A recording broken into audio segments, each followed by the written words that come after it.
우리가 지난 주일에 함께 공부했듯이 이 다윗에 대한 질투심에 사로잡힌 이 사울, 이제는 결국 부하들과 자신의 아들 요나단에게 다윗을 죽이라는 살해 명령을 내립니다. 그 명령을 들은 요나단은 곧바로 다윗에게로 달려가서 일단 안전한 곳에 숨어 있으라 조언을 해줍니다. 그 후에 요나단은 곧바로 사울 앞으로 나아가서 사울이 왜 다윗을 죽이면 안 되는지 그 이유 세 가지를 설명해 줍니다. 첫째, 다윗이 죽어야 할 만한 그런 심각한 죄를 사울에게 저지른 적이 없다라는 사실을 이야기합니다. 아니, 오히려 다윗은 훈장을 받아야 합니다. 왜냐하면 다윗은 사울과 이스라엘 민족을 블레셋으로부터 구원하기 위해 자기의 생명조차 아끼지 않고 싸웠기 때문입니다. 그런 훈장을 받아도 모자를 다윗을 죽인다는 것은 이거는 이치에 맞지 않는 말입니다. 둘째, 이 모든 일들은 하나님께서 다윗을 통해서 이스라엘을 위해 행하신 구원의 역사입니다. 그러므로 셋째, 만일 사울이 다윗을 죽인다면 그것은 단순히 사울을 죽이는 것이 아니라 사울을 통해서 역사하고 계시는 여호와를 대적하는 무서운 범죄를 저지르는 짓입니다. 자, 이와 같은 요나단의 설명을 들은 사울은 결국 다윗에 대한 자신의 살해 명령을 철회합니다. 그러나 평화도 잠시 얼마 지나지 않아 다윗에게 또 다른 위기가 찾아옵니다. 다윗이 블레셋과의 전투에서 또 한 번 큰 승리를 거두게 된 거예요. 참 역설적이죠. 사울과 이스라엘 모두에게 너무나 행복하고 감사한 일이 사울에게는 분노를 일으키는 일이 되고 다윗에게는 저주가 되는 일이 되는 것이죠. 게다가 이 질투의 영인 악령이 이 사울의 마음 안에서 일하고 있기 때문에 일어나는 역설적인 아이러니한 상황들이죠. 그러자 사울이 손에 단창을 가지고 9절에 그의 집에 앉았을 때에 여호와께서 부리시는 악령이 사울에게 접하였으므로 다윗이 손으로 수금을 탈 때에 사울이 단창으로 다윗을 벽에 박으려 하였으나 그는 사울의 앞을 피하고 사울의 창은 벽에 박힌지라 다윗이 그 밤에 도피하매. 참 너무나 안타까운 일이죠. 이제 더 이상 다윗의 수금도 효력이 나타나지 않습니다. 그만큼 사울을 사로잡고 있는 이 질투의 영 악령은 강력하게 역사하여 훈장을 줘도 모자를 다윗에게 창으로 죽이고자 계속해서 창을 던지는 이런 모습들을 지금 기록을 하고 있습니다. 그러나 이번에도 사울이 던진 창은 다윗을 비껴나가 벽에 박혔고 다행히 다윗은 사울을 피하여 도망칠 수가 있었습니다. 그러자 사울은 이번에는 사울의 부하들을 보내서 다윗의 집을 포위시킵니다. 그때 이 위기에서 다윗을 구원한 또 다른 사람이 등장을 하게 되는데 이번에는 사울의 딸 미갈입니다. 미갈은 한밤중에 자신의 남편 다윗을 창에서 달아내려 도망치게 합니다. 그렇게 다윗을 도피시킨 이후에 미갈은 집안에 있던 우상을 가져다가 침대에 눕힙니다. 여기서 우상은 드라빔을 의미합니다. 야곱의 아내 라헬이 아버지 라반의 집에서 훔쳐 도망갔던 것과 같은 종류입니다. 이 라헬의 드라빔은 엉덩이로 깔고 앉아있을 만큼 작은 것이었지만 미갈의 드라빔은 사람만큼이나 아주 큰 일종의 마네킹 같은 모습을 가지고 있었던 그런 우상이었습니다. 참고로 다윗의 집에 드라빔이 있었다고 해서 다윗이나 미갈이 우상을 숭배했다라고 단정지어서 볼 필요는 없습니다. 고대 근동에서 드라빔은 우상 숭배의 대상이기도 했지만 이 상속권을 가지고 있다라는 증표이기도 했기 때문입니다. 미갈은 이 드라빔을 가져다가 침대에 눕히고 염소털을 머리에 덮고 다윗의 옷을 입혀서 마치 다윗이 누워있는 것처럼 꾸몄습니다.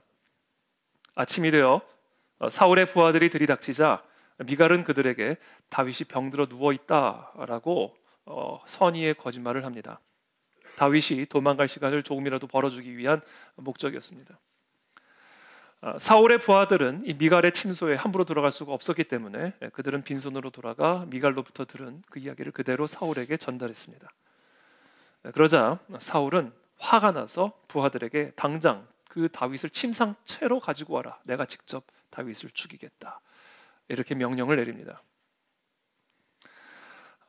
다윗의 집에 이 사울의 부하들이 가보니 침대에 사람인 줄 알고 있었던 있었던 그 사람이 사람이 아니라 바로 드라빔이었다라는 사실을 알게 되었고, 그 사실을 알게 된 사울은 미갈에게 화를 내면서 추궁합니다. 너가 어찌하여 이와 같은 일들을 꾸몄느냐. 그때 미갈은 다윗이 자신을 보내지 않으면 죽일 것이라 협박해서 어쩔 수 없이 보냈다라고 또다시 선의의 거짓말을 하게 됩니다. 자, 그렇게 해서 다윗은 천신만고 끝에 안전하게 사무엘 선지자가 있는 라마로 피신합니다. 다윗이 사무엘과 함께 있다라는 소문이 사울에게도 알려지자 사울은 부하들을 또다시 보내 다윗을 잡아오라고 명령했습니다. 자, 이때 이 사울의 신하들이 이 라마에 도착해서 이 사무엘과 사무엘의 선지자들이 예언하고 있는 모습을 볼 때 그 순간 하나님의 영이 이 사울의 신하들에게도 임하게 되어서 이 사울의 신하들이 사무엘과 선지자들처럼 예언을 하기 시작했다. 이렇게 기록을 하고 있습니다. 여기서 이 예언이 구체적으로 어떤 예언이었고 어떤 모양이었고 또 어떤 내용이었는지까지는 기록하지 않고 있지만 그것이 찬양이었던지 아니면 하나님의 말씀을 성령의 감동으로 대언하는 어떤 그런 것이었는지 기도였는지 이 예언의 모습이 어떤 것이었는지 정확하게는 알 수는 없지만 중요한 사실은 사울의 명령을 따라 다윗을 죽이기 위해 라마에 도착한 이 사울의 신하들에게도 하나님의 영이 임하여서 사무엘과 선지자들과 같은 예언을 하기 시작했다라는 사실이에요. 예를 들면 이런 거예요. 이건 뭐 정확한 예는 아니지만 그냥 이해를 돕기 위해서 경찰에서 이태희 목사를 체포해와라. 이태희 목사가 설교가 너무 은혜로워서 안 되겠다. 체포해와라. 너무 많은 사람들에게 너무 좋은 영향력을 미치고 있다. 체포해와라. 그래서 경찰 특공대가 둘이 닥친 거야. 지금 우리가 예배를 이렇게 드리는데 딱 들어오자마자 제 설교를 한마디만 딱 듣더니 갑자기 너무 은혜를 받은 거예요. 그래서 자리에 다 앉아가지고 은혜 받고 헌금하고 돌아간 거예요. 이게 지금 이 사울의 신하들에게 일어난 일입니다. 그와 같은 성령의 감동이 이 사울의 신하들에게 임한 거예요. 이 소식을 들은 사울이 화가 났습니다. 또다시 자신의 신하들을 보냅니다. 똑같이 이 신하들이 라마에 도착해서 사무엘과 선지자들을 보는 순간 동일하게 하나님의 영의 감동을 받아서 예언을 하기 시작합니다. 신비로운 일이죠. 너무 신비로운 일이에요. 자, 이와 같은 신비롭고도 반복적으로 일어난 이 사건들을 통해 사울은요 알았어야 돼요. 이 하나님의 뜻이 아니구나. 이 하나님이 지금 이걸 막고 있는 거구나. 아니 죽이러 갔는데 성령의 감동을 받아 동일하게 선지자와 같이 예언을 하니까 이거 하나님의 역사잖아요. 사울이 알아들었어야죠. 하나님이 막고 계시는 거구나. 근데 끝까지 밀어붙입니다. 그래서 내가 직접 다윗을 죽여야 되겠다. 그리고 자신이 칼을 뽑아가지고 사무엘이 어디 있느냐? 라마에 있습니다. 라마로 가자. 라마를 향해 출발하는 그 순간 사울에게도 하나님의 영이 임한 거예요. 신비롭죠. 질투의 영, 악령에 사로잡혀 다윗을 죽이겠다 칼을 뽑고 라마를 향해 딱 출발하는 그 순간 하나님의 영이 사울에게 임하여 라마에 도착할 때까지 사무엘처럼 예언을 하면서 갔다. 이렇게 기록을 하고 있습니다. 그리고는 그 사무엘 앞에 도착하자 어떻게 행하기 시작했는가? 그걸 24절, 오늘 본문의 맨 마지막 구절이죠. 24절에 이렇게 기록을 하고 있습니다. 그가 또 그의 옷을 벗고 사무엘 앞에서 예언을 하며 하루 밤낮을 벗은 몸으로 누웠더라.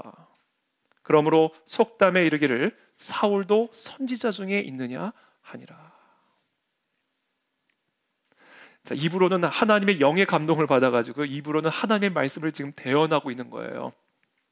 그것이 설교의 형태였는지 기도의 형태였는지 찬양의 형태였는지까지는 알 수는 없어요. 그러나 중요한 것은 성령의 감동을 받아 하나님의 말씀을 대언하고 있었던 거예요. 자, 입으로는 그렇게 하나님의 말씀을 대언하면서 온몸은 벗고 드러누워 예언하고 있었다. 수치를 당하는 거죠. 그러니까 그가 벗은 몸으로 지금 누워 있었다는 것은 수치를 당하고 있다는 거예요. 그렇게 수치를 당하는 가운데 자신의 입은 자신의 의지와는 아무 상관없이 성령의 감동을 받아 예언을, 대언을 계속해서 하고 있는 거예요. 수수께끼 같은 사건입니다. 이게 도대체 무슨 일인가? 하나님의 영이 도대체 사울 안에서 지금 무슨 일을 하고 계시는 것인가? 수수께끼 같은 이야기죠. 저는 오늘 이 수수께끼 같은 이 사건 안에 담겨져 있는 의미를 여러분들과 함께 풀어보고자 합니다. 도대체 이 사건이 의미하는 바가 무엇일까? 다윗은 하루아침에 도망자 신세가 되어서 약 10년 동안 도피 생활을 시작하게 됩니다. 그런 상황 가운데서도 하나님은 한치의 오차도 없이 다윗을 보호하고 계셨고 돕고 계셨습니다. 반면에 사울은 끊임없이 수치를 당했습니다. 다윗은 무슨 일을 만나든지 안 되는 일이 없었지만 사울은 무슨 일을 해도 되는 일이 없었습니다. 지난주에 함께 나눴듯이 될 놈 될, 안 될 아니었습니다. 그 이유가 무엇이었을까? 여호와께서 사울을 떠나 다윗과 함께하고 계셨기 때문입니다. 자, 오늘 우리는 이 본문의 이야기를 통해서 아주 중요한 성경적인 진리를 발견하게 됩니다. 그것은 바로 여호와께서 함께 하시는 사람에게는 언제나 소망이 있다라는 진리입니다. 하나님이 나와 함께 하시기만 하면 우리에게는 언제나 소망이 있습니다. 로마서 15장 13절이죠. 소망의 하나님이 모든 기쁨과 평강을 믿음 안에서 너에게 충만하게 하사 성령의 능력으로 소망이 넘치게 하시기를 원하노라. 여호와께서 함께 하시는 사람에게 언제나 소망이 있는 이유는요, 우리 하나님은 소망의 하나님이시기 때문입니다. 하나님은 우리의 소망이십니다. 그래서 하나님이 함께 하시는 사람은 그 사람이 어디에 있든지 무슨 일을 만나든지 언제나 소망이 있습니다. 그 사실을 기억하시기를 축복합니다. 우리는 소망 없이는 살아갈 수가 없어요. 우리는 소망이 있을 때만 살아갈 수 있습니다. 여러분 생각해 보세요. 우리에게 소망이 없다면 왜 살아야 돼요? 무슨 힘으로 삽니까? 사람은요, 소망이 없이는 살 수 없도록 지음을 받았어요. 왜냐하면 이 소망이 우리에게 기쁨과 평강을 가져다 주고, 그리고 이 기쁨과 평강이 우리가 이 세상을 살아갈 수 있는 힘을 주기 때문에 그래요. 소망이 없는 인생은 기쁨과 평강을 누릴 수가 없고, 기쁨과 평강이 없는 사람은요, 절대로 이 세상의 다양한 상황과 환경들을 이기고 뚫고 나갈 수 있는 힘을 가질 수가 없습니다. 그래서 소망이 없는 인생, 또는 소망이 없다라고 생각하는 인생은 너무나 괴롭고 고통스러운 생존 그 자체를 위한 싸움으로 전락해버려요. 그렇기 때문에 이와 같은 소망이 없다라고 믿는 이런 잘못된 생각은, 또는 절망적인 생각은 우울증이나 공황장애와 같은 다양한 심리적인 장애의 근원이 됩니다. 생각해 보세요. 하루하루 매일매일이 생존을 위한 싸움이에요. 마음에 기쁨이 없고 평강이 없어요. 그렇게 1년 12달 평생을 그런 생존을 위한 싸움터에서 살아간다고 생각해 보세요. 어떻게 그 사람의 정신이 건강하게 남아있겠습니까?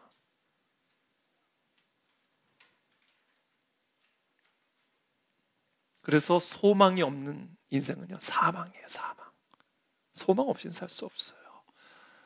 그래서 소망 없이 살아가는 사람은요, 이미 죽은 거예요. 장례식만 나중에 치를 뿐이에요. 이미 죽은 인생입니다.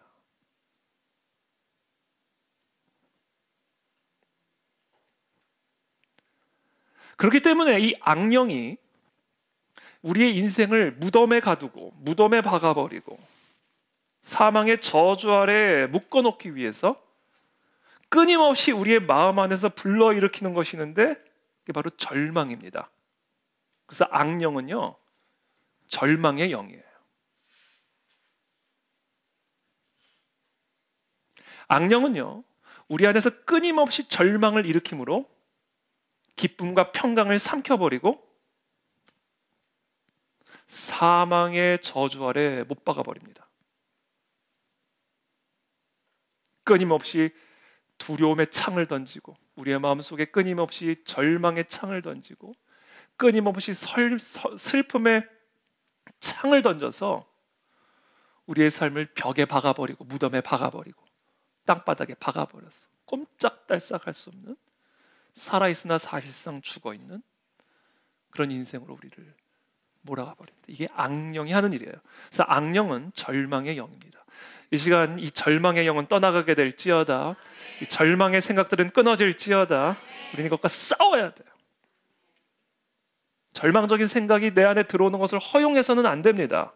아무리 상황이 절망적이어도 절망적인 생각이 나를 삼키게 하도록 내버려둬서는 안 됩니다. 이것은 악령과의 싸움이에요. 이 악령은요, 우리 안에 있는 여러 가지 약점과 결점들을 사용을 해서 우리의 마음속에 끊임없이 소망을 질식시키기 위한 절망들을 불어넣습니다.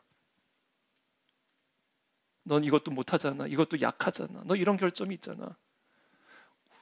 그렇죠? 쓰레기가 있으면 파리가 꼬이듯이 우리 안에 있는 어떤 이 결점과 약점을 이 악령은 최대한 활용을 해서 절망을 불어넣어요. 그러나 여러분, 우리 가운데 약점 없는 사람이 어디 있고 결점 없는 사람이 어디 있습니까? 그렇기 때문에 저와 여러분들이 항상 이 절망의 영, 악령과 싸워 이기기 위해서는요, 우리의 약점과 결점 때문에 절망할 게 아니라 전능하신 하나님께 매달리는 힘으로 삼아야 돼요. 약하니까 매달리는 거예요. 약하니까 절망하는 게 아니라, 결점이 있으니까 절망하는 게 아니라 약하니까 매달리는 거예요. 이게 우리를 절망으로 삼키려는 악령을 대적해서 싸우는 방법입니다. 그러니까 하나님과 항상 함께하는 사람, 우리의 약점과 우리의 결점 때문에 항상 하나님과 함께하는 사람에게는 하나님이 함께하셔서 언제나 소망을 불어넣어 주시고 마음의 평강과 기쁨을 불어넣어 주셔서 무슨 일을 만나든 어떤 상황 가운데 있든 이기게 하시는 거예요.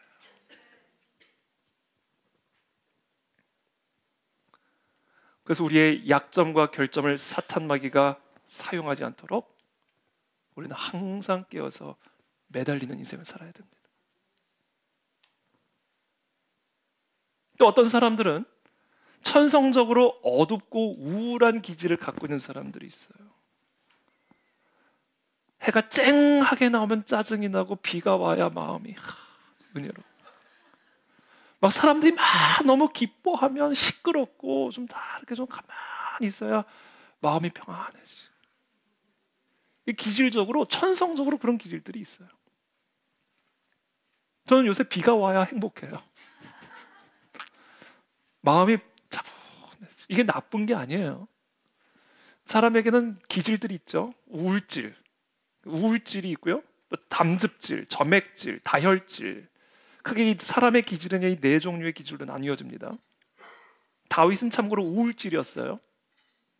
이 우울질이 나쁜 게 아니에요.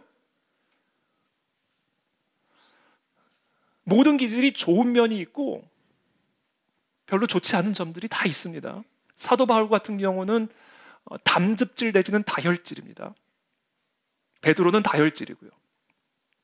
모세도 다혈질이고요. 이게 다 좋은 점이 있고요.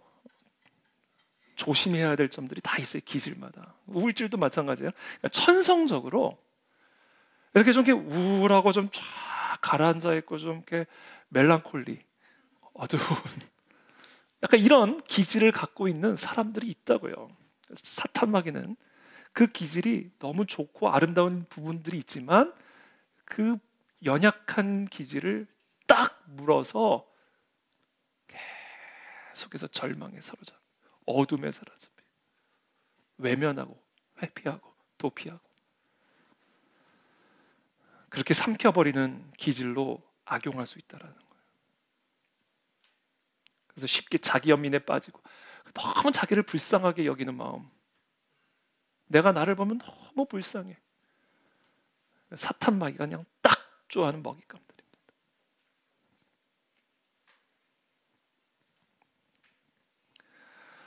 또 어떤 사람들은요, 재주도 없고 굼뜨고 외모도 그렇게 뛰어나지도 않고 머리도 IQ도 그렇게 좋지 않고, 아니, 사람이 다 어떻게 이렇게 천재적일 수가 있겠어요? 머리가 좋은 사람도 있고 머리가 썩 좋지 않은 사람들도 있을 수 있고, 아름답고 잘생긴 사람들도 있지만 그렇게 썩 호감이 가지 않는 인상을 갖고 있는 사람들도 있을 수 있고, 영특하지 않고, 그래서 마음이 소심해지고 자기 자신을 무능력하게 생각하고,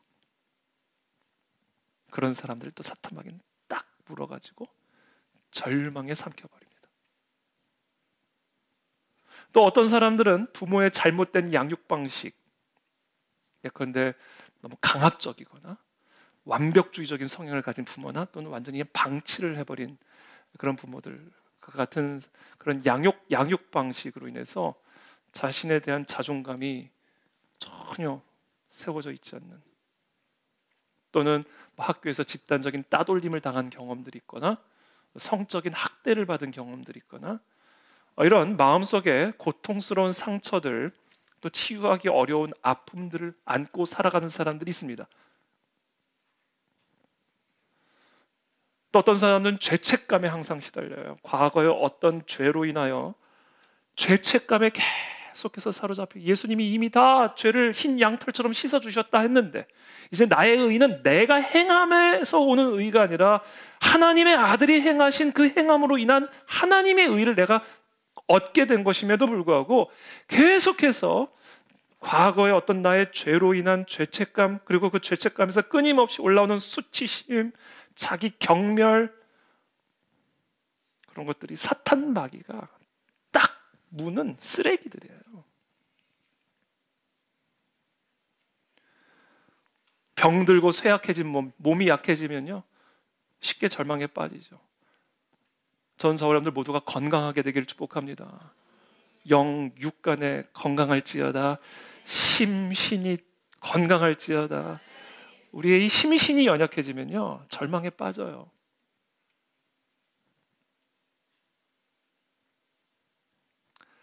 이 모든 것들이요, 악령이 우리를 절망의 늪으로 빠뜨려서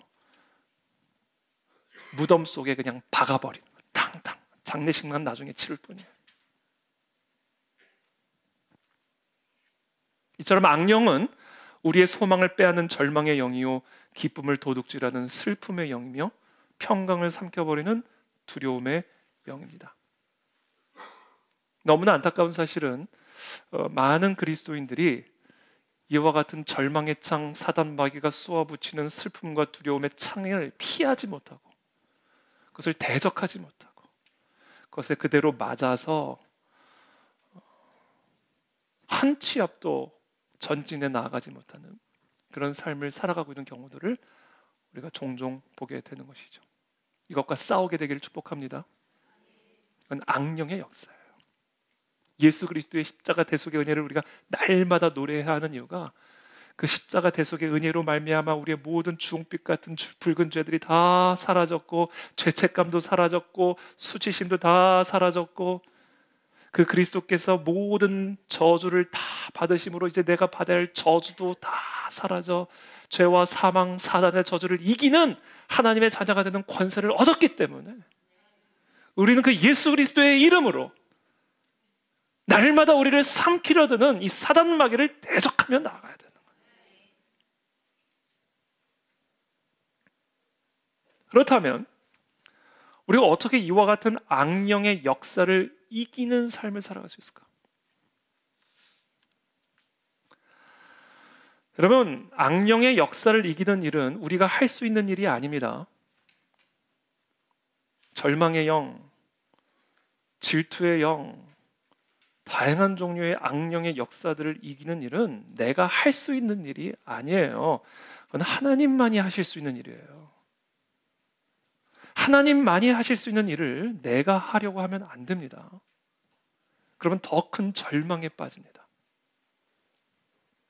이런 상황 속에서 내가 어떻게 소망을 품고 평강과 기쁨을 누리겠어요? 어떻게 내 힘으로 그와 같은 절망의 영을 이기겠냐고요? 그건 내가 할 수 있는 일이 아니에요. 그건 하나님만이 하실 수 있는 일입니다. 그것은 오직 성령의 능력으로만 이루어질 수 있는 일이에요. 자, 그와 같은 성령의 능력이 우리 마음 가운데 역사하여 우리 마음의 평강과 기쁨을 솟아나게 하기 위해서는 우리가 반드시 해야 할 일이 따로 있어요. 그것은 바로 우리의 하나님이 소망의 하나님이라는 사실을 믿는 거예요.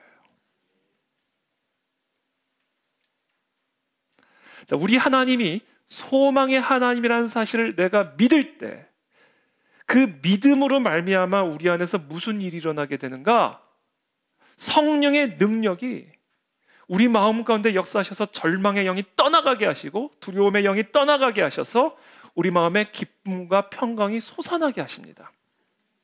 이게 성령께서 우리의 믿음으로 말미암아 행하시는 역사예요.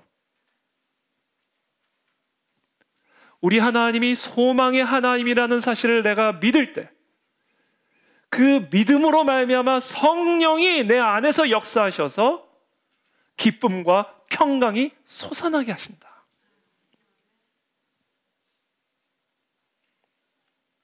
여러분, 우리 하나님이 소망의 하나님이라는 사실을 믿으십니까? 우리는 어떤 절망적인 상황 속에서도 우리 하나님은 소망의 하나님이라는 사실을 믿어야 합니다.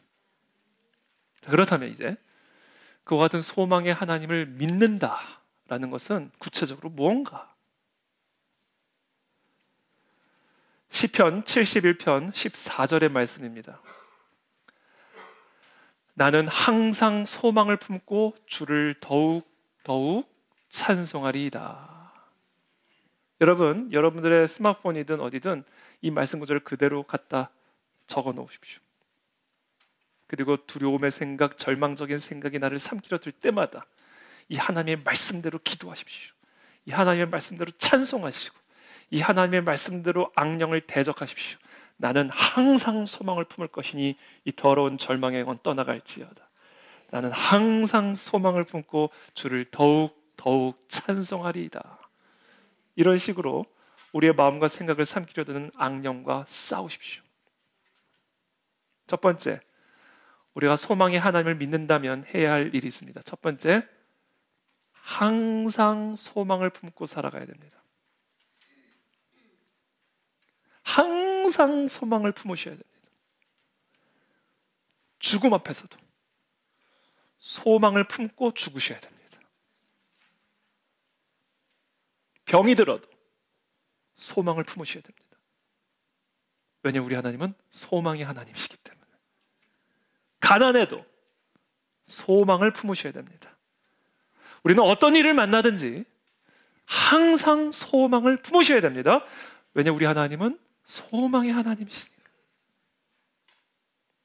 나의 소망의 근거는 나의 건강도 아니요, 나의 능력도 아니요, 나의 재물도 아니라 천지를 창조하신 여호와 하나님만이 나의 소망의 근거가 되십니다. 그렇기 때문에 우리는 건강을 잃어도 소망을 품으셔야 되는 거예요. 그렇기 때문에 재물을 다 잃어버렸다 할지라도 소망을 품어야 되는 거예요. 심지어 생명을 잃는다 해도 우리 하나님은 소망의 하나님이시기 때문에 소망이 있는 거예요. 왜냐하면 우리의 소망의 근거는 우리의 재물도 아니요, 우리의 능력도 아니요, 나의 생명도 아니요 이 세상도 아니라 오직 우리 주 여호와 하나님 한 분이 우리의 소망의 하나님이시기 때문입니다. 그러므로 우리가 소망의 하나님을 믿는다는 것은 무엇을 의미하는가? 모든 상황 속에서 우리 하나님만이 나의 소망의 근거가 되게 하는 거예요. 이게 소망의 하나님을 믿는 겁니다. 이게 중요한 말이에요. 소망의 하나님을 내가 믿는다라는 것은 모든 상황 속에서 오직 하나님만이 내 소망의 근거가, 이게 중요한 말입니다, 되게 하셔야 돼요. 이게 믿음입니다. 이것을 바꿔 말하면 하나님 외에 또는 하나님과 함께 내가 소망의 근거로 삼았던 모든 것들을 다 완벽하게 제거해버려야 된다라는, 소망의 하나님을 내가 믿는다는 것은 모든 상황과 환경 속에서 하나님만이 나의 유일한 소망의 근거가 되게 하시는 겁니다. 그때 성령의 능력이 우리의 마음속에 역사하셔서 절망의 영을 이기고 두려움과 슬픔의 영을 이기고 마음의 기쁨과 평강이 솟아나게 하신다.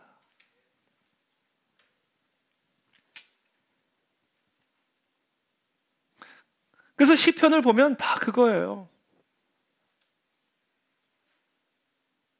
내가 그동안 소망의 근거로 삼았던 모든 것들이 환난 속에서 아무런 소망이 되지 않는 것들을 경험할 때, 그때 비로소 우리의 눈이 열리며 하나님만이 나의 소망의 근거가 되심을 알게 되는 거예요. 그와 같은 자들에게 하나님의 소망이 부어집니다. 시편 121편 시편 기자는 이렇게 고백하죠. 내가 산을 향하여 눈을 들리라. 나의 도움이 어디서 올까? 지금 사방에 우겨쌈을 당하는 이 모든 곳에서, 어디를 둘러봐도 도움이 오지 않는 그곳에서 나의 눈을 어디를 향하여 들까? 하나님의 임재가 있는 저 시온산을 향하여 나의 눈을 들리라. 그 외에 나의 도움이 도대체 어디서 올까? 나의 도움은 천지를 지으신 여호와에게서로다. 이 절망적인 상황, 이 두렵고 슬픈 이 모든 상황과 환경 속에서 이 시편의 기자는 하나님만을 자신의 유일한 소망의 근거가 되게 하고 있는 거예요. 다윗은 계속해서 시편 62편에서 이렇게 고백합니다. 나의 영혼아 잠잠히 하나님만 바라봐라. 하나님만이 나의 유일한 소망의 근거가 되게 하라. 나의 구원이 그에게서 나오는도다. 나의 군대로부터 나의 소망이 나오는 것도 아니요, 나의 무기로부터 소망이 나오는 것도 아니요, 나의 지위에서 소망이 나오는 것도 아니라 오직 여호와 하나님에게서만 구원이 나온다. 그러므로 나의 영혼아 잠잠히 하나님만 바라봄으로 하나님 외에 또는 하나님과 함께 나의 소망의 근거로 삼았던 모든 것들을 다 못 박아버리고 하나님만을 바라볼지어다. 명령하는 거예요. 자기 영혼에게. 이런 식으로 싸우는 거예요. 끊임없이 나를 삼키려 드는 절망의 영과 이런저런 이유로 끊임없이 내 마음에 던지는 이 사탄마귀가 던지는 절망의 창과 싸워 이기는 거예요. 이 시편 121편하고 시편 62편 다 여러분 스마트폰에 갖다 넣어 놓으세요. 그래서 끊임없이 절망적인 생각이 들어올 때마다, 두려운 생각들이 들어올 때마다, 내 연약한 기질, 나의 이런저런 이유 때문에 사탄마귀가 끊임없이 절망의 창을 내어 던질 때마다 이 말씀대로 선포하시고 말씀대로 기도하시고 이 말씀대로 찬양하십시오. 그때 악령은 떠나가게 될 것이고 성령의 능력으로 말미암아 내 마음의 평강과 기쁨이 솟아날 것입니다. 오직 그만이 나의 반석이시오, 나의 구원이시오, 나의 요새이시니 내가 크게 흔들리지 아니하리로다. 그만이. 나의 반석이 되게 하는 거, 나의 요새가 되게 하는 거, 이게 믿음이에요.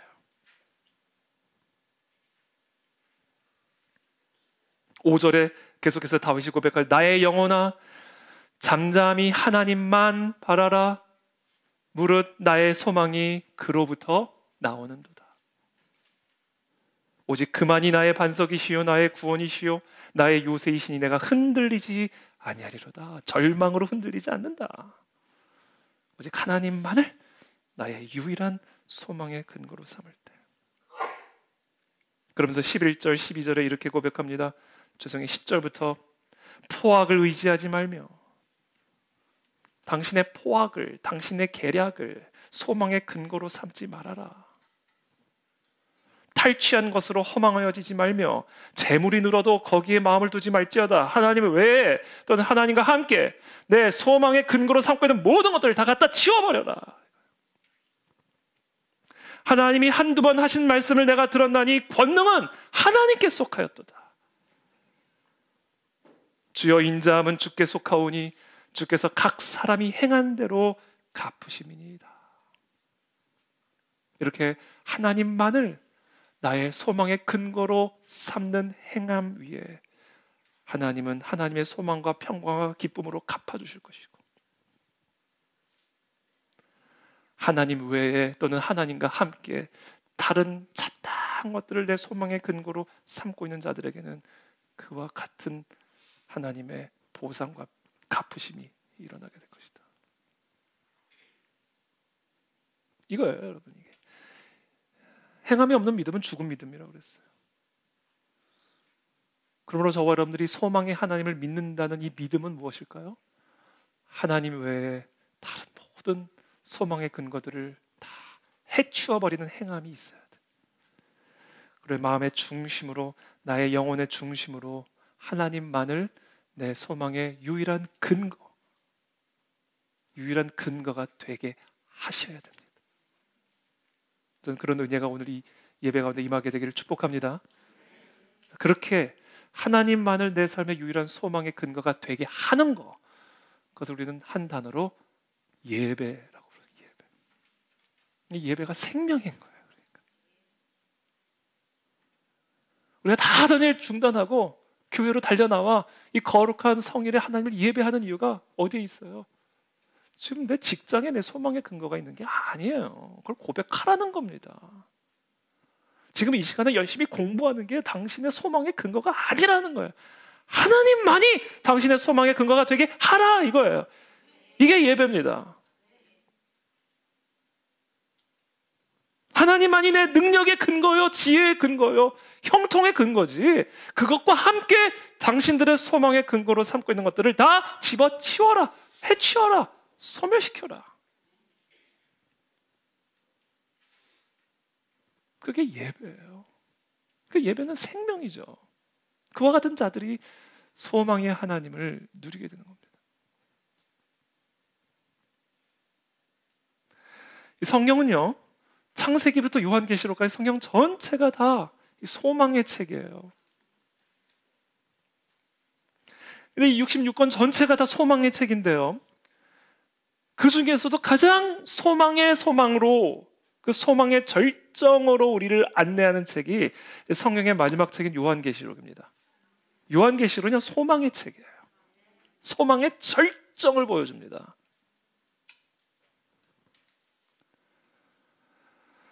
특별히 요한계시록은 당시 소아시아 7교회에게 보낸 서신서죠. 이거는 모든 교회들을 향한 메시지인데요, 이 소아시아 7교회 가운데에서도 가장 마지막 교회가 라오디게아 교회입니다. 이 라오디게아 교회는요, 매우 부유한 도시였어요. 매우 부유한 도시의 부유한 교회였습니다. 특별히 라오디게아는요, 의학적으로 매우 발전된 도시였어요. 특별히 안약으로 유명했습니다. 안약. 그리고 고급 양모로 만든 값비싼 의류로 유명한 도시였어요. 그러니까 오늘날로 따지면, 과거로 따지면 이탈리아 피렌체 같은 도시였어요. 르네상스 중심, 모든 의학, 문화, 모든 것의 중심지였던, 그렇게 아주 부유했던 도시가 바로 이 라오디게아였습니다. 그런데 바로 그와 같은 라오디게아의 성도들을 향하여 하나님이 엄중하게 말씀하신 거예요. 너희 교회가 죽어 있다. 그럼 왜 라오디게아 교회가 죽었을까요? 교회 간판 달고 죽어 있다. 성도 명함 갖고 죽어 있다. 도대체 라오디게아 교회가 왜 죽어 있는 교회가 됐을까요? 교회 건물도 화려했을 것이고, 교회에 나오는 성도들도 다 화려한 사람들이었을 것이고, 교회의 재정도 넉넉했을 것이고, 근데 왜 이 교회를 죽어 있는 교회라고 말씀해요? 이 교회가 아니라는 거예요. 교회 간판 달고 교회 아니다. 왜 라오디게아가 죽어 있었을까요? 물질적 부요함 때문에 죽었던 거예요. 자신들의 물질적 부요함을 소망의 근거로 삼았기 때문에 라오디게아 교회는 죽었다. 이렇게 말씀하셨습니다. 그래서 그와 같은 교회에서 드려지는 성도들의 예배에 대하여 하나님이 이렇게 말씀하십니다. 내가 네 행위를 아노니 네가 차지도 아니하고 뜨겁지도 아니하도다. 네가 차든지 뜨겁든지 하기를 원하노라. 네가 이같이 미지근하여 뜨겁지도 아니하고 차지도 아니하니 내 입에서 너를 토하여 버리리라. 너의 그 모든 예배들, 라오디게아 교회 성도들의 모든 예배들을 내가 다 토해버리겠다. 여러분, 제가 만약에 이 말씀을 제가 들었으면 그 자리에서 기절해버렸을 것 같아요. 오늘 여러분 이렇게 귀한 시간에 와서 이렇게 예배 드리잖아요. 이렇게 예배를 딱 드리고 나가는데 천둥 같은 성령의 음성이 귓가에 들리는 거예요. 내가 오늘 너가 드린 그 예배 다 토해버리리라. 더럽다, 역겹다. 그 음성을 우리 교회에게, 우리 각자 성도들에게 들려주면 그 자리에서 기절할 거예요. 우리가.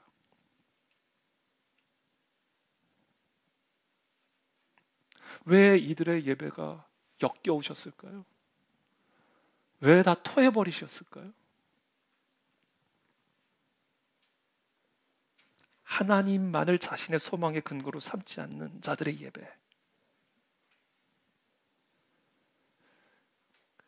하나님만을 자신의 유일한 소망의 근거가 되게 하지 않는 그런 예배들은 다 토해내버리리라.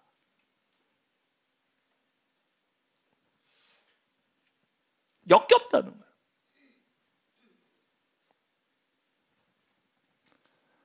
자신의 건강에 소망을 두고 살아가는 자들의 예배, 자신의 재물에 소망을 두고 살아가는 자들의 예배, 하나님과 함께 자신의 능력에 소망을 두고 살아가는 자들의 예배, 더럽다, 역겹다는 거야. 토해내버리라. 그래서 건강하면 소망이 있고 건강을 잃으면 소망이 없다고 생각하는 자들의 예배, 재물이 있으면 나에게 소망이 있고 재물을 잃어버리면 나에게 소망이 없어졌다라고 믿는 그런 자들의 예배, 나에게 능력이 있으면 나에게 소망이 있고 나에게 능력이 없으면 나에게 아무런 소망이 없다고 생각하는 그런 자들의 예배를 다 토해내버리리라.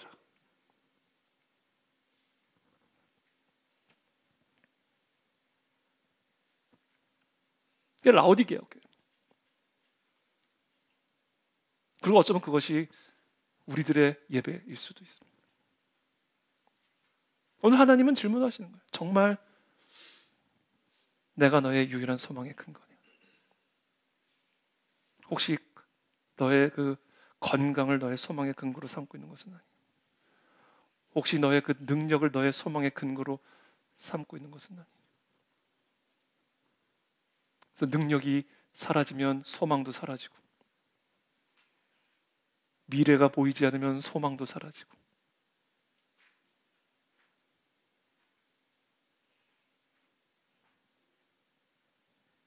그런 자들의 예배를 다 토해내버리라.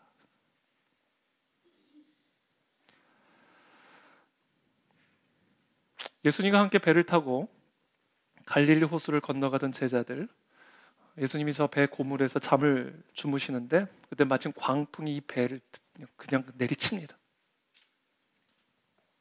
광풍이 불어서 배를 그냥 뒤집을 것처럼 바람과 파도가 불어 닥쳤습니다.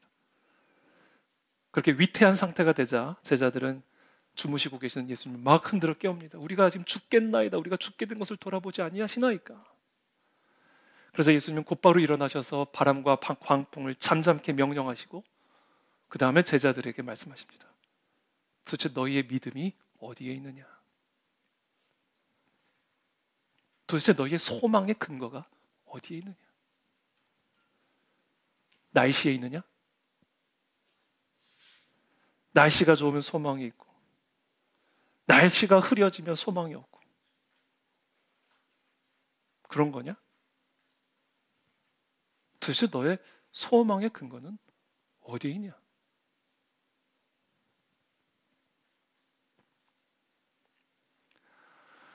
악령에 사로잡힌 사울, 질투의 영과 절망의 영에 사로잡혀 다윗을 향하여 끊임없이 창을 던지는 이 사울의 창은 절망의 창이요, 두려움의 창이요, 슬픔의 창입니다. 그것이 오늘날에도 악령이 우리의 마음을 향하여 끊임없이, 우리의 생각을 향하여 끊임없이 던지는 창들입니다. 그러나 하나님은 사울의 아들 요나단을 통해 또 사울의 딸 미가를 통해 사무엘을 통해 다윗을 보호해 주셨고 마지막에는 친히 사울과 그 신하들에게까지 강림하셔서 사무엘과 선지자들처럼 하나님의 말씀을 대언하게 하심으로, 예언하게 하심으로 다윗에 대한 그들의 공격을 무력화시키셨습니다. 그리고는 사울에게는 벌거벗김을 당하는 수치를 안겨주셨습니다. 저는 오늘 이 말씀을 이번 한 주간 묵상하면서 사울과 그 신하들이 성령의 감동을 받아서 하나님의 말씀을 대언했던 그 예언의 내용이 무엇이었을까? 정확하게 기록되어 있지 않기 때문에 알 수는 없지만 아마 다음과 같은 말씀과 관련된 예언이 아니었을까라고 생각해 봅니다. 주를 바라는 자들은 수치를 당하지 아니하려니와 까닭 없이 속이는 자들은 수치를 당하리이다.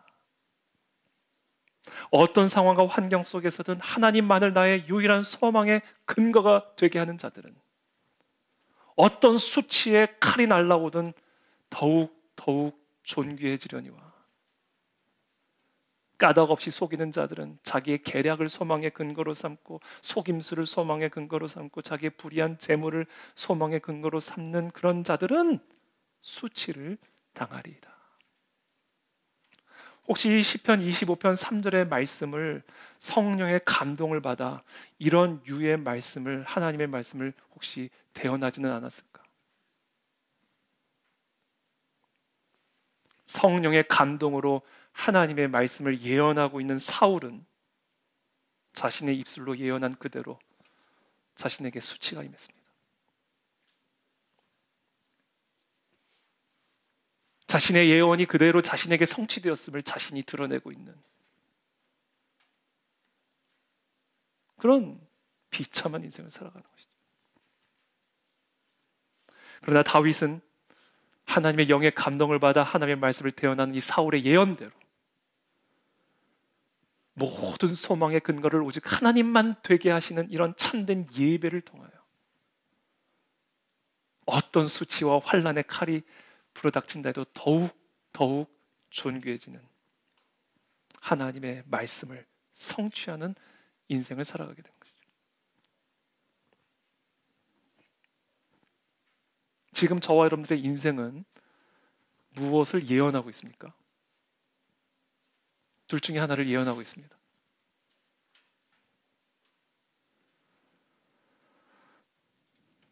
모든 상황 속에서 하나님만을 자신의 소망의 유일한 근거로 삼고 하나님만을 더욱 찬송했던 다윗의 인생은 비록 지금 당장은 사울의 군대에게 쫓김을 당하고 10년 동안 도망자의 신세를 면할 수는 없었지만 그러나 그런 모든 다윗의 행보 하나하나는 그의 미래의 소망을 예언하고 있는 삶이었고,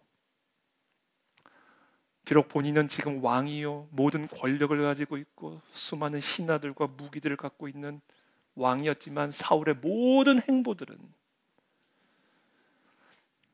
그에게 임하게 될 수치를 예언하고 있는 행보였습니다. 지금 저와 여러분들의 삶은 누구의 길을 예언하고 있는 행보를 걸어가고 있습니까? 소망을 예언하고 있습니까? 아니면 수치를 예언하고 있습니까?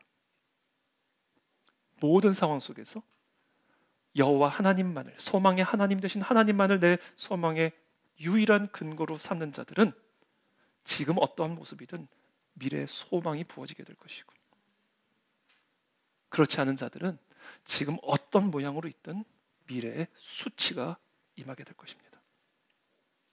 그것이 바로 성령의 감동을 받아 예언하고 있는 사울의 예언이요, 그리고 그 예언은 사울과 다윗의 삶에 그대로 성취가 되었음을 보여주고 있는 역사적 기록이 오늘 우리가 함께 공부한 사무엘상 19장의 내용입니다.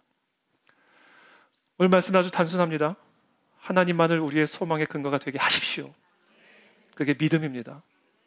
오직 그 믿음으로만 성령의 능력이 내가 할 수 없는 절망을 이기게 하시고 두려움을 이기게 하시고 슬픔을 이기게 하셔서 내 마음에 말할 수 없는 기쁨과 평강을 충만하게 하심으로 놀라운 미래의 소망을 누리게 하시는 그런 하나님의 은혜가 있을 줄을 믿습니다. 그런 저와 여러분들이 되기를 예수님의 이름으로 기도합니다. 함께 기도하겠습니다.